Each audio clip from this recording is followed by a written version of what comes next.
would be nice to make a shoulder seam or any other horizontal seam in just a few simple steps without a wool needle. That would be great, right? That's why I've got so excited when I found a technique that I'm going to show you today in an extraordinary book called Unexpected Knitting by Debbie New. The book is incredible. I highly recommend to take a look at it just to understand the scope of the possibilities that knitting has to offer. But in this tutorial, we won't discuss the book. We will talk about the technique that Debbie New so kindly described.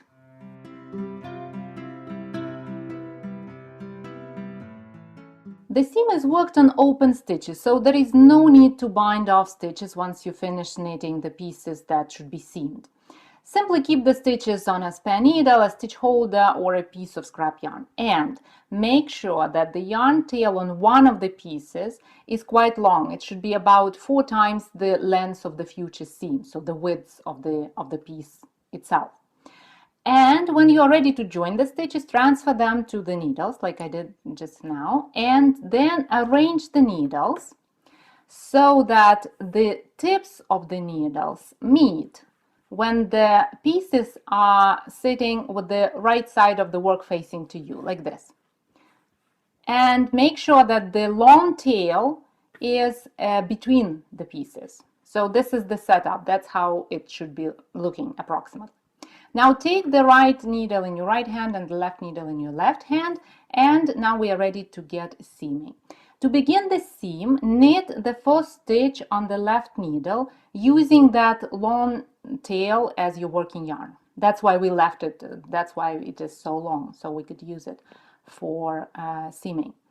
So knit one stitch and then pass the first stitch on the first unknit stitch on the right needle, pass it over the knit stitch like this. So that's going to be the first stitch of the group of stitches on the right.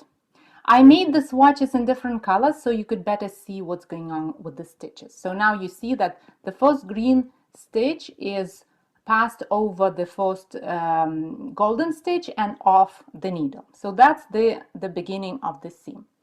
And now we're gonna continue seaming, repeating simple 4 steps.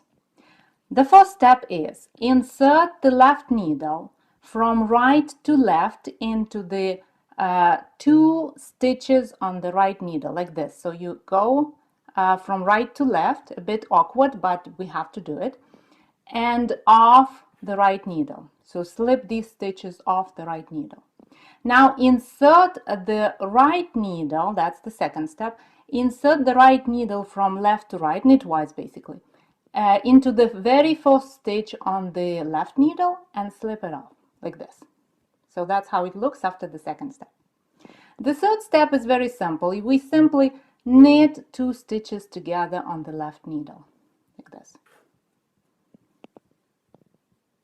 And then the last step would be to pass the second stitch on the right needle over the first stitch on the right needle, like this, and off the needle.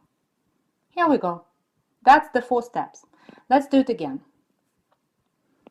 Slip the 2 stitches. Be careful and make sure you insert the needle from right to left. So 1.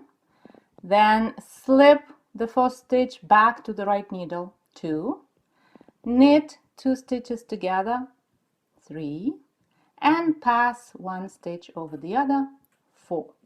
Let's do it again. 1, 2,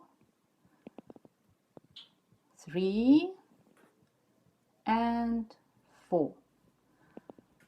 1, 2, 3, and 4. I'm going to do it a few more times and then I'll show you how the seam looks. I've almost finished seaming and now you can clearly see how this type of joining stitches looks. It's really nice. When you finish seaming, when you join all of your stitches, you will have just 1 stitch left, so you simply pull the yarn tail through that stitch and secure like you normally do when you finish binding off. And your stitches will be joined just like this. The seam that we've just created is almost invisible. If you prefer to have a more decorative seam, then place the pieces so that the wrong side of the work is facing to you before you start joining the stitches. Click the link in the description to see how this variation of this seam would look, as well as to get the step-by-step photo instructions for this technique. Thank you for watching this video and have a wonderful week. I'll see you next Thursday.